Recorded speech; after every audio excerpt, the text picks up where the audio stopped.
दोस्तों, क्या आपको पता है एलन मास्क ओवरनाइट सक्सेसफुल नहीं है। बहुत लोगों को लगता है कि एलन मास्क को ओवरनाइट सक्सेसफुल मिला। बिल गेट्स 11 से 12 साल तक बिलियनियर थे, like top most richest person थे। Warren Buffett top 3rd richest person काफ़ी सालों से थे, बट एलन मस्क अचानक से घुस गया एंड वो टॉप पे बैठा है। सो गाइज, ये ओवरनाइट जर्नी नहीं है।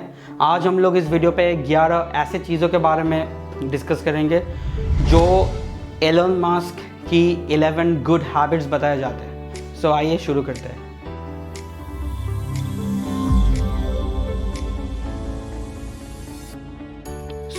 पहला पॉइंट, आपको एक अच्छा रीडिंग हैबिट बनाना होगा। गाइस, जितने भी सारे सक्सेसफुल पीपल हैं दुनिया में, चाहे कोई साइंटिस्ट हो, चाहे इवन बिल गेट्स हो, चाहे एलन मास्क हो, सब के सब अच्छे रीडिंग हैबिट्स को टालते हैं।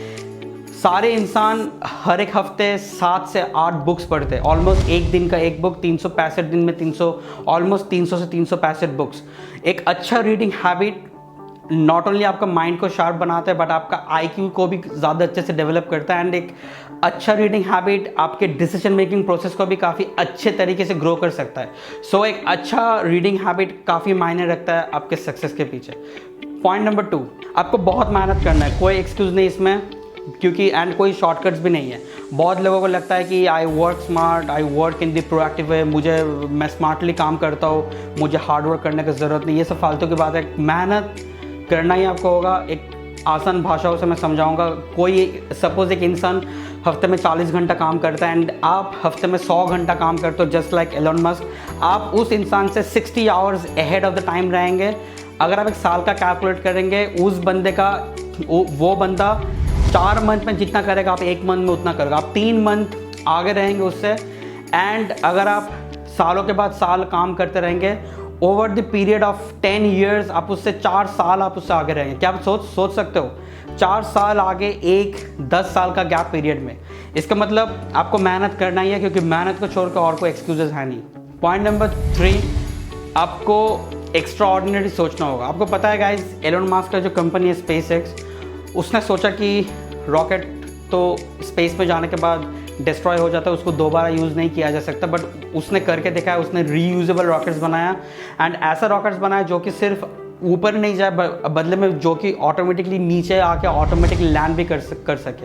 पहले उसने जब ये आइडिया लॉन्च किया था, काफ़ी एस्ट्रोनॉमर्स को लगा था कि ये फालतू का आइडिया, बट उसने करके दिखाया। सो आपको आउटसाइड ऑफ द बॉक्स जाके सोचना है, क्योंकि कुछ भी इम्पॉसिबल नहीं है इस दुनिया में। पॉइंट नंबर 4, फेलियर को आप फेलियर की तरह मत देखो। रादर आप जितना इनोवेटिव काम करेंगे, उतना ज़्यादा आपका फेल होने का चांसेस हैं। जितना ज़्यादा फेल होंगे, उससे ही उतना ज़्यादा आप सीखेंगे। जितना ज़्यादा सीखेंगे, उससे भी बेटर प्रोडक्ट या फिर विजन आप क्रिएट करेंगे। सो अगली बार आप फेल हो जाओगे तो सोचना कि आप एक कदम नज़दीक हो आपके सक्सेस के सामने, क्योंकि अगर आप फेल नहीं हो रहे तो आप कुछ इनोवेटिव कर ही नहीं रहे हो। पॉइंट नंबर 5, आपका दिन का शुरुआत मोस्ट क्रूशियल वर्क से कीजिए।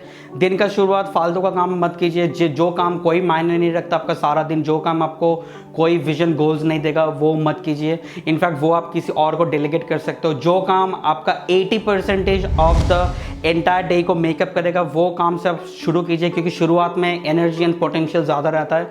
सो कोई भी क्रूशियल काम दिन का शुरुआत में आप कीजिए। Point number 6, first principles first. आपको अगर कोई भी फील्ड में एक्सेल करना है, देन आपको उस फील्ड को अच्छे तरीके से जानना है। हर एक बेसिक प्रिंसिपल्स को आपको बारीकी से जानना है। अगर आपको नहीं आता, थोड़ा सा पॉज लो, उस चीज़ में एडवाइस सीख करो किसी सीनियर से, किसी मेंटर से।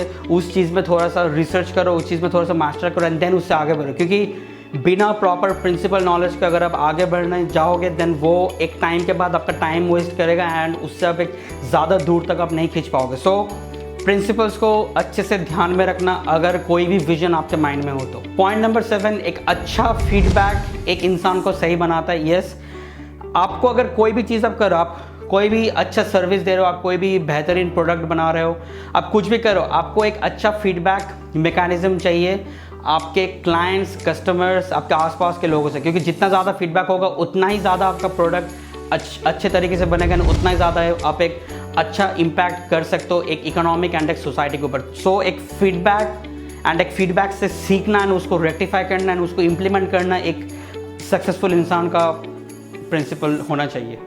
पॉइंट नंबर 8, अगर आपको सही में सक्सेसफुल होना है तो आपको बहुत सारा दुख भी झेलना होगा।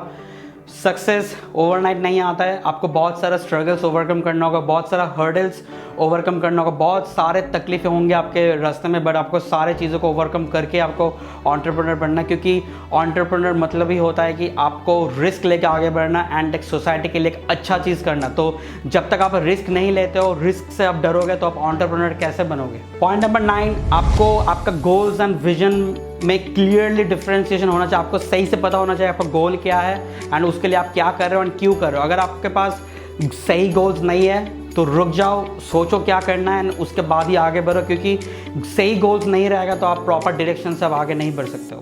पॉइंट नंबर 10, ज़िंदगी में कभी एक्सक्यूज़ मत देना। अगर आप कोई काम शुरू किए हो तो वो ख़त्म करो। अगर ख़त्म नहीं करना है तो आप शुरू किए ही क्यों हो। कोई भी काम शुरू किया ख़त्म करो, देन सांस लो। यही माइंडसेट होना चाहिए and same mindset Elon Musk का भी है। And last but not the least, point number 11, आपको एक ग्रोइंग माइंडसेट होना चाहिए। इनफैक्ट आपके पास आई कैन मतलब मैं कर सकता हूँ का वैल्यू ज़्यादा होना चाहिए। आपका IQ से भी ज़्यादा, आपका नॉलेज एंड इंटेलिजेंस से भी ज़्यादा आपका माइंडसेट इतना स्ट्रांग होना चाहिए कि आप कर सकते हो एंड आपको करना ही है। यही फीलिंग आपको लेना होगा, क्योंकि यही फीलिंग से आप दुनिया कायम कर सकते हो। आशा करते हैं वीडियो अच्छा लगा होगा आपको। अगर ऐसे और वीडियोस देखना है तो नीचे कमेंट एंड सब्सक्राइब ज़रूर कीजिए। Thank you.